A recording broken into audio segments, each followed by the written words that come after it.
Ephesians 5 is not a cultural artifact. It is a living, radical summons, a countercultural, soul-stripping invitation into a deeper way of loving. In it, Paul writes not to diminish, but to elevate. Husbands, love your wives as Christ loved the church and gave himself up for her. Wives, submit to your husbands as to the Lord. These verses are not about power, they are about purpose. They describe a love shaped like a cross and a trust built like a cathedral. And yet, these truths are often misunderstood or dismissed, especially in a world that equates submission with weakness and sacrifice with loss. But in the shadow of that misunderstanding, many forget that both roles, leadership and trust, demand immense preparation. The season of singleness, so often seen as waiting or wandering, is actually the terrain where this preparation unfolds. It is not the absence of a relationship, it is the forge. This truth came alive recently while walking a trail known for something miraculous, the eternal flame. A flame that burns behind a veil of falling water, nestled deep in the shale of a muddy ravine. It doesn't look like much at first, just a flicker beneath a stream. But the closer you get, the more the paradox becomes holy. The water cannot put it out. The fire does not retreat. The two coexist, each defying the other's logic. And in that image lies the very tension of Ephesians 5. The sacred dance of burning and flowing, of leadership and surrender, of masculine fire and feminine grace. Many see singleness as a space between things, a waiting room, a prelude. But spiritually, it is more like the wilderness where God forged leaders and prophets. Moses was hidden in the desert before facing Pharaoh. David was anointed long before he ruled.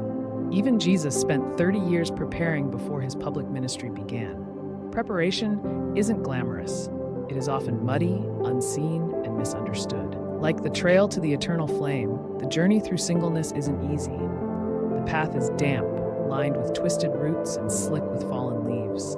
Slopes are steep, shale breaks under your step, it feels unstable. You're tempted to ask, is this even the right way? But God doesn't waste wilderness. The discomfort of this season is not cruelty, it's cultivation. Men are not born ready to carry the weight of leadership. They must become worthy of being followed. They must learn to lead like Christ, through humility, service, consistency, and the willingness to die to self. It's in the silent battles of singleness, against lust, ego, laziness, pride, where the strength to love well is forged. Likewise, women are not born ready to entrust their hearts. They must become rooted in God's voice above all others, discerning the difference between charisma and character. They learn to say no to counterfeits. They develop eyes for spiritual depth rather than worldly appeal. Their submission is not to a man's will, but to God's vision. They become strong enough to follow only what is holy. The eternal flame burns steadily in a place it should not exist. Water cascades over its niche in the rock, and yet it flickers, unwavering. It burns because of natural gas rising from deep within the earth, but it burns because something deeper keeps feeding it. This image is everything that Ephesians 5 calls us to, a love that withstands pressure, a light that is not snuffed out by chaos, a fire that does not consume but warms, guides, and endures. That is what Christian marriage is meant to reflect. Not mere affection, not mutual convenience, not equal exchange, but sacrificial, resilient, divine love. To love someone the way Christ loves the church is not passive. It is leadership soaked in blood. Christ led by kneeling, by washing feet, by carrying a cross, by forgiving from the cross. That is the masculine calling, not control, but cruciform leadership. To follow someone in that kind of love is not weakness. It is choosing to entrust oneself to a man shaped by the fire of heaven. The woman does not disappear. She shines because true headship protects, honors, and draws out beauty. Just like the flame beneath the water, these roles only make sense when seen through the lens of grace. Without that, the man is tyrannical and the woman is voiceless. But with grace, the structure becomes sanctuary. These roles are not entitlements. They are responsibilities. A man cannot demand submission if he has not cultivated the soil of trust.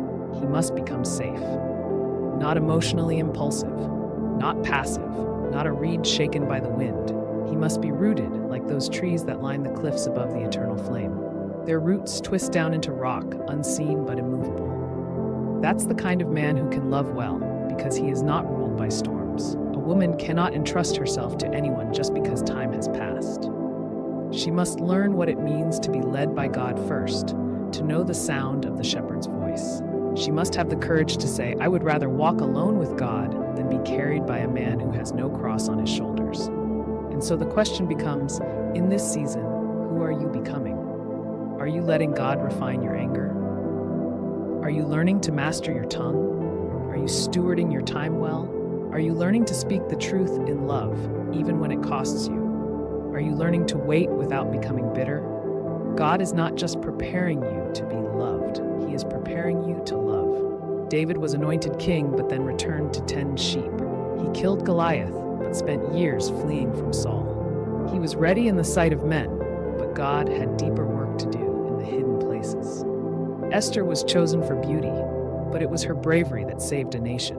And that bravery was forged in silence, in training, in seasons of obscurity. Ruth followed Naomi in poverty before she ever met Boaz. Her faithfulness in famine was the seed that bore fruit in her marriage. Joseph waited in prison, falsely accused. Mary waited through scandal. Even Jesus waited, growing in wisdom and stature, hidden in Nazareth. Waiting is not the absence of movement, it is the presence of transformation. Culture will not tell you these things.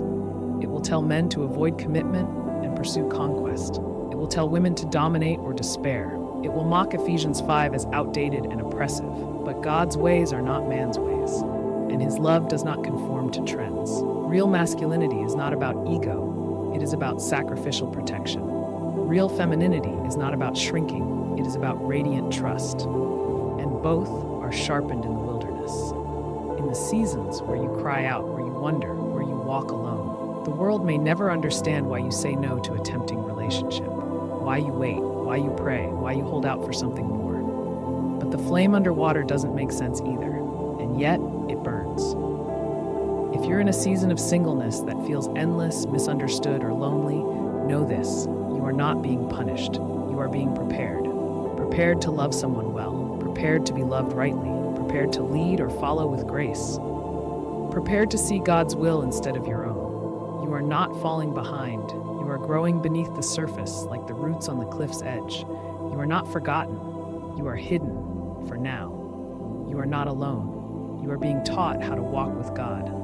There will come a day when this flame of love forged in silence will be seen. There will come a moment when submission is not about control, but about covenant. When leadership is not about pride, but about protection. And you will know it, not because it looks perfect, but because it burns like the flame that never dies, not consumed, not extinguished, but alive, because it was lit by the hand of God.